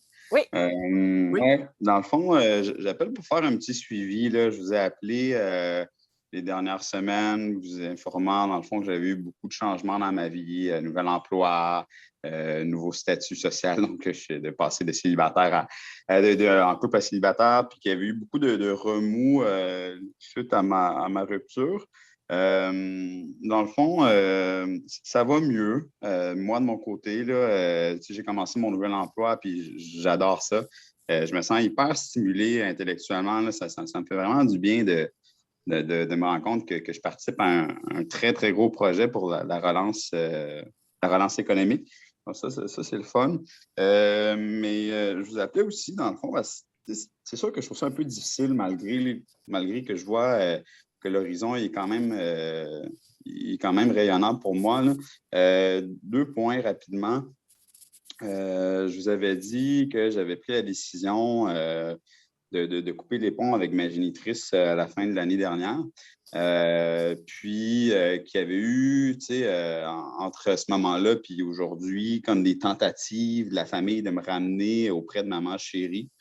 Puis c'était beaucoup au début. Puis là, dernièrement, ça s'était calmé. Mais là, la semaine dernière, moi, dans le fond, j'ai quand même décidé de garder contact avec mon grand-père parce que il a toujours été correct avec moi. Puis, pour moi, ça représentait vraiment comme une figure paternelle. Votre grand frère ou votre grand-père, avez-vous dit? Grand-père, pardon. Oui, merci. Et puis c'est ça. Fait que là, dans le fond, on se parle des fois de temps en temps. Je lui donne des nouvelles, mais je ne le vois pas à cause de la COVID. Là. Et là, je vois justement que je reçois un appel sur mon afficheur venant de lui. Et puis, je suis un peu dubitatif à ce moment-là parce que c'est pas ces moments-là de la journée qui m'appellent. Puis bon, mais je réponds quand même. Et qui n'était pas à l'appel, ben, c'était maman chérie. Alors que j'avais très bien dit que je voulais rien savoir d'elle et tout ça. Bon. Et là, elle me dit, bon, je dis, qu'est-ce que tu veux, tu sais? Puis elle me dit, je t'appelle juste dans le fond pour faire un suivi. J'ai un vieux sofa que je veux donner à un de tes amis, puis quand est-ce qu'il va venir le récupérer? Parce que blablabla, blablabla. Puis moi, j'avais clairement dit là, par courriel que ça rentre directement avec mon ami en question, qu'elle a ses coordonnées et tout. Puis c'est ce que j'ai répété. Fait que j'ai dit, garde, arrange-toi avec lui. Puis là, elle me dit, quand est-ce que tu vas arrêter d'être fâché? Là? Il me semble que ça a assez duré. Puis là, elle, justement, elle a su par les réseaux sociaux et tout que je ne suis plus avec mon ex-conjointe et tout. Fait que j'imagine que pour elle, c'est comme l'occasion idéale de prendre contact avec moi, vu qu'elle pense que je suis vulnérable, puis que j'ai de la grosse peine, puis que justement, elle est convaincue, dans le fond, que c'est à cause de mon ex-conjointe que j'ai arrêté de lui parler. Parce que justement, la dernière fois qu'on s'était parlé de vive voix, justement, quand j'avais pris la décision de couper les ponts avec elle, elle avait copieusement insulté mon ex en disant que c'est ça, tu vas rester tout seul avec ta grosse. Des affaires vraiment horribles, que je suis un ingrat et tout. Puis moi c'était vraiment ça le dernier clou dans le cercueil.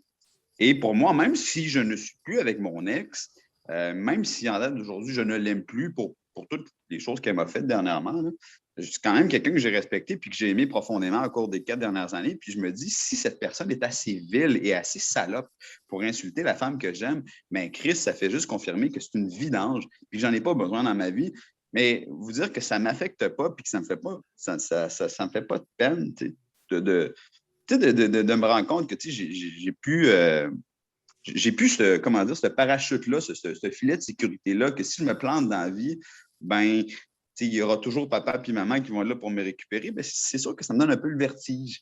Puis ça m'a ramené un peu à ma propre situation, le fait de lui parler malgré moi, évidemment. Et intéressant. Deuxième point. Deuxième point, comme je vous avais dit, mon ex-conjointe, puis j'ai compris ce que vous m'avez dit. Là, c'est dans son droit. Elle m'attribue un peu comme tous les malheurs de sa vie, puis elle veut me dépeindre comme une personne horrible. Moi, de mon côté, je reconnais que pendant les 4 ans de la relation, je n'ai pas été un ange, puis que j'ai été par moments, effectivement, un tas de merde. OK? Maintenant, de prendre tout le blâme de la relation que ça a mal été, puis que je suis vraiment une horrible personne, je ne le pense pas. Là. Puis, José, je sais que la dernière fois qu'on s'était parlé, vous m'aviez dit que est-ce que je cherchais comme l'absolution de votre part puis de la part du doc? Non, pas vraiment. parce que je pense que justement, moi, de mon côté, je l'ai payé en conséquence. J'ai dû mettre fin à une relation avec une femme que je trouvais quand même extraordinaire, même si, à plusieurs égards, de toute évidence, Alexis, oui. Si elle avait été extraordinaire, vous seriez avec. Alors, c'est la bullshit. OK. C'est une femme qui vous plaisait sur certains points, mais vous déplaisait beaucoup sur d'autres. Oui. Alors non, ce n'était pas une femme extraordinaire à vos yeux. Elle était ordinaire, avec certaines qualités et des maudits défauts. OK. OK. Merci de le dire ainsi. Ce que je veux vous dire, dans le fond, c'est que... Oui. Même si souvent je veux donner l'image aux autres et aussi à moi-même que j'ai une carapace puis que je suis insensible. Puis je ne veux pas vous broyer dans la face, c'est pas ça, mais c'est sûr que ça me fait de la peine de voir que quelqu'un que j'ai aimé quand même profondément, on dirait que pour elle, elle aurait pu comme se passer de ces années de relation-là. Oui, mais vous avez développé un sentiment envers elle alors que la compatibilité n'était pas au rendez-vous. C'était quoi le problème avec cette femme-là? Arrêtez de tourner autour du pot, là. Okay. Les deux, trois défauts, lacunes, ou appelez ça comme vous voulez, c'était quoi là, qui vous ont horripilé? On n'était pas du tout au même endroit dans la vie. Okay? C'est-à-dire, concrètement? Je vais vous le dire, donnez-moi deux petites secondes. Oui. Ça s'entend, je suis scolarisé, j'ai quand même une certaine culture générale. Je pense quand même que je suis un bon parti malgré tout. Elle n'était pas, elle savait pas où est-ce qu'elle s'en allait dans la vie. Elle était, elle est encore, je pense, dépendante financièrement de ses parents, dépendante émotionnellement aussi, je pense. Et puis, autrement dit, moi, j'avais besoin, et j'ai encore besoin, d'ailleurs, de fréquenter une femme. Je fréquentais une fille qui n'était pas adulte, puis qui était, c'est ça, qui était responsable. Mais comment vous pouvez avoir aimé profondément la personne que vous venez de décrire? Pas scolarisée, une nouille, pas autonome, puis pas mature. Puis là, vous, là, gros gens comme devant, je l'aime éperdument, je l'aimais beaucoup. Elle avait des qualités indéniables, là, elle avait vraiment un cœur d'or. Et là, un cœur d'or, en fait. Une belle joie de vivre, elle était jolie. Bon, c'est sûr. Moi, je la trouvais à mon goût, je la trouvais jolie. Et plus que jolie. Non, elle était très, très, très, très jolie, là, ça, c'est sûr. Maudite beauté. Hein? Et l'érection, ça disait quoi avec elle? C'était super bien au début, mais après ça, puis là, c'est sûr que en 4 ans, elle a pris 40 livres, fait que c'est sûr que c'était plus difficile à la fin. Là. Ouais. Non, mais puis je veux pas avoir l'air d'un gros trou de cul qui est superficiel. Mais Alexis, ouais. Peu importe l'air que vous aurez, déjà le titre de l'émission, c'est Libre et sans tabou. Ouais. Alors, vous dites ce que vous avez à dire. Ceux qui ne sont pas contents, qui se torchent. Alors, 40 livres en plus, l'érection était pas mal plus lente? Ben oui, puis c'est ça. C'est ça ou c'est pas ça? Non, c'est ça, mais il y a aussi le fait que moi... vous le dites! À 40 livres de plus, je bandais pas mal moins vite. Non, puis je ne l'ai pas connu à 120 livres non plus. Là, il y avait déjà... c'est ça. Mais tu sais, après, moi, ce que j'aurais dû faire, avoir été mature plus tôt, puis je le reconnais, là. J'aurais dû quitter cette relation-là bien avant. C'est juste que je n'avais pas les couilles de le faire. Puis non, c'était pas une question de couilles. Question d'érection. Question de maturité. Oui, la maturité. Moi, je dis couilles pour courage, je dirais. Je pense que c'était de la lâcheté. Mais regardez, pourquoi qu'on attribue le courage aux couilles? Il y a un maudit paquet d'hommes qui sont lâches. Puis ils en ont des couilles, puis ça coupe à 3 jours. Ouais. Il y a des femmes qui ont énormément de courage, non pas de couilles. C'est vrai. Qu'est-ce que vous faites là à attribuer le courage aux couilles? Voyons! L'agressivité aux couilles, la violence aux couilles, mais pas le courage. Sacrement, regardez autour de vous autres. Il y a autant, sinon plus, de femmes courageuses que d'hommes courageux. Hey, les hommes courageux dans la nation canadienne-française, cherchez-les. Yep. Bon, ceci étant dit, on ne lâche pas, mon Alexis. Ça va bien? Oui, c'est ça. Et on va devoir se reprendre parce qu'il est déjà midi en plus, Alexis. Monsieur Alexis, un gros merci. Merci à vous. Bon lunch. On brasse la soupe. Et Doc, vous allez apprendre de quoi après les autres en plus, parce qu'on a publié sur notre groupe Facebook et sur notre page Facebook tantôt une offre d'emploi. Donc, parce que Jean-François fait appel à toute notre... On commence par vous, là, évidemment. L'équipe s'agrandit. On veut maximiser, encore une fois, de sortir des extraits des émissions, des extraits du meeting pour publier YouTube, Facebook, etc. Donc, il y a un emploi temporaire, 15-20 heures, qu'on offre à notre communauté en premier. Donc, ça ne prend pas nécessairement de formation. La formation va être offerte par Jean-François. Alors, ça pourrait être super intéressant qu'une personne d'entre vous se joigne à notre équipe. Moi, j'aimerais tellement ça, que ce soit quelqu'un qui est là, qui travaille avec nous. Ça se fait à domicile, effectivement. Alors, pas besoin de vous déplacer à nulle part, là. Puis, évidemment, si vous avez une facilité avec les logiciels vidéo puis tout ça, ça serait un plus. Mais sinon, la formation va être offerte par Jean-François. Alors, emploi 15-20 heures semaine qu'on a pour vous. Alors, hein? On se quitte là-dessus. L'annonce, ah oui, merci. L'annonce, elle est sur la page Facebook, le Doc Mayou et José, et sur le groupe Facebook.